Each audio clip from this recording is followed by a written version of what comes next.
Pag-amin naman ni dating Pangulong Duterte na meron siyang death squad, dapat umanong masiyasat sa susunod na drug war probe.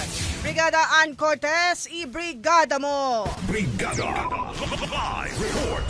Naniniwala si Senate President Cheese Escudero na hindi naman nagtatago ang dating Pangulo mula sa kanyang mga ipinatupad noong ito ay nasa kapangyarihan pa. Kasunod nito, dapat lang umanong matalakay sa susunod na drug war probe ang ginawa nitong pag-amin na meron siyang death squad.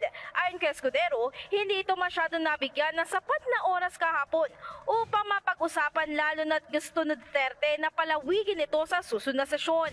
Samantala, ayon sa senador, ay nakadepende naman sa otoridad kung sapat na ba ang ginawa nitong pag-amin para masampahan siya ng kaso. In the heart of changing lives, ito si Brigada Ann Cortez ng 105.1 Brigada News FM Manila, the Music News Authority.